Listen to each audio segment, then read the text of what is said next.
کہ اللہ رب العالمین نے قرآن مجید کو اس ماہ میں نازل کیا۔ رمضان کہتے بھی اس کو ہیں جلنے اور جلانے کے۔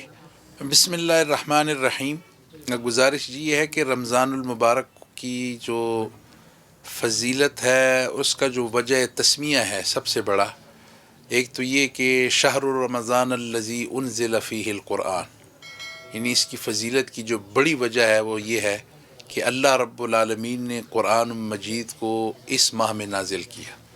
تو اس کا شرف یہ ہے کہ اللہ تعالیٰ نے قرآن اس میں نازل کیا، اور پھر آپ دیکھیں کہ کتنے بڑے پیمانے پہ سال بھر کی عبادات کے مقابلے میں سب سے زیادہ اگر کوئی قرآن کی تلاوت ہوتی ہے تو وہ ماشاءاللہ رمضان المبارک کے مہینے میں ہوتی ہے اور اس میں ہوتی ہے۔ تو یہ تو اس کی ایک بڑی وجہ ہے۔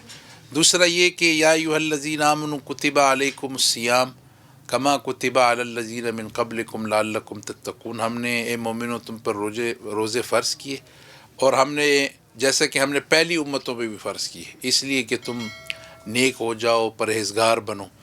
تو یقیناً ہر ایک امت جو اس دنیا میں آئی، روزے کسی نہ کسی صورت میں، بے شک کہ وہ ایام ان کے تھوڑے تھے، اتنے نہیں تھے، لیکن فرض تھے، کچھ میں زیادہ بھی تھے۔ تو امت محمدی صلی اللہ علیہ وسلم پر بھی رمضان المبارک کی یہ ایک ماہ کے روزے جو ہیں یہ فرض کیے گئے ہیں۔ اور شاید جو اس میں ایک بڑا راز ہے وہ یہ ہے، یعنی رمضان کہتے بھی اس کو ہیں جلنے اور جلانے کے، یعنی گناہوں کے جلانے اور ضائع کرنے کا یہ مہینہ رمضان المبارک کا مہینہ ہے۔ اور امت محمدی صلی اللہ علیہ وسلم کے لیے جتنے اجر اور ثواب اس ماہ میں ہیں، وہ سال کے باقی 11 مہینوں میں کسی ماہ میں اتنے نہیں، جتنی فضیلتیں اور فضائل اور ثواب جو عبادات کے اوپر ہیں، تلاوت کے اوپر ہیں، رمضان کے اوپر ہیں، وہ شاید کسی اور عبادت میں نہیں۔ تو رمضان المبارک کی وجہ تسمیہ، اس کی خاصیت کی یہ چند پہلو ہیں۔